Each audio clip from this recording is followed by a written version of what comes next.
In Chapter 4, we are solving for angles, lengths, and distances in 4.1. And basically, for this unit, we're going to be using trigonometry. So to start with our review of our basic trigonometric ratios, we have three basic ratios. So we've got sine, which we write as sin, cosine, which we abbreviate as cos, or cos, and tangent, which we abbreviate as just tan. And these are based on the lengths of the sides of the right triangle. So if we have our right triangle here, here's our angle. We can look at these different ratios. So if you guys remember SOHCAHTOA, sine is the opposite over hypotenuse, cosine adjacent over hypotenuse, and tangent opposite over adjacent. Hypotenuse never changes. That is the side right across from the right angle. So we have a right angle right here, and our hypotenuse is directly across from it. So there's two sides that made up the right angle. Those are your legs. Your hypotenuse is the third. The opposite and adjacent are totally dependent on where your angle is. So here's my theta. That's the Greek letter theta. That's my angle. So opposite is over here. It's the one that side that isn't touching the angle, and the adjacent just means beside. It's right beside the angle. It makes up the angle with the hypotenuse. So that's how we label those things. So let's look at, here we have our ratios again. So we have sine is opposite over hypotenuse, cosine is adjacent over hypotenuse, and tan is opposite over adjacent. And again, we have SOHCAHTOA to help us remember that. And we can use our calculators to give us these ratios. So the thing is, we have similar triangles. The ratios are always going to be the same if the angles are the same. So the opposite divided by the hypotenuse is going to be the same as long as that angle that we're looking at is exactly the same. And we can use these things to find the different sides. If we want to find the angle, we have to use the inverse. So sine inverse, cos inverse, and tan inverse.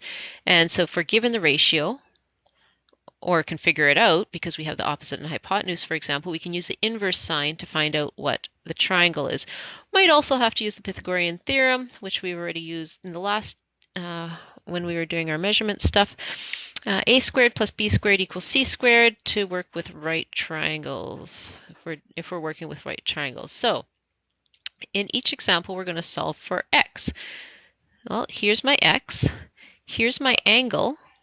X is right across from my right angle, so this is the hypotenuse. And this side, the 14.3, is across from the 48. This is the one that makes it up, so this is my opposite. So if I've got opposite and hypotenuse, that's sine. So the sine of theta equals the opposite over the hypotenuse. Well, the sine of 48 degrees equals 14.3 over x. Now if x is on the bottom, we need to divide. I like to think of it, I just need to switch the places of these two, but if we were thinking about it, that's like that over 1. Okay, so if we were to solve it as a, using the rule of 3, for example, for solving a proportion, it'd be 14.3 times 1 divided by sine of 48. Or you may or may not have seen these little triangles.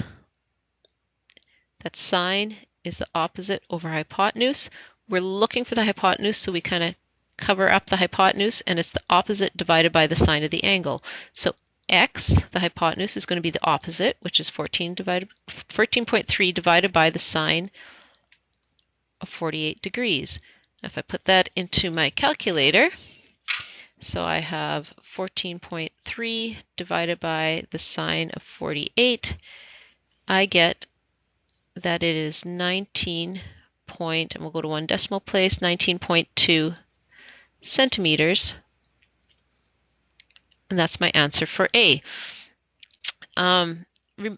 Make sure that when you're doing this, you're using the calculator that you're going to want to use for a test.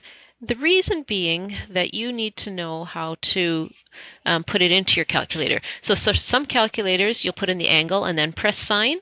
So in that case, you would have to do 14.3 divided by 48 sine equals, or if you have a calculator that you push sine first, it would just be 14.3 divided by sine 48 equals. So make sure you know how your calculator works. If you're not sure, you can talk to me and I will help you figure it out. Now in B, we're trying to solve for x. X is now an angle. So let's again label our sides. So here's my right angle. So this is the hypotenuse. And this 3.1 is right beside the angle. It makes up the angle with the hypotenuse, so that means it's the adjacent. Adjacent hypotenuse, I'm using cosine. So the cosine of theta is equal to the adjacent over the hypotenuse. Well, theta in this case is x. I don't know what x is. The adjacent is 3.1, and the hypotenuse is 5.8. So now I can take this x.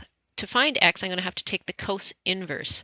So x is equal to cos inverse of 3.1 divided by 5.8.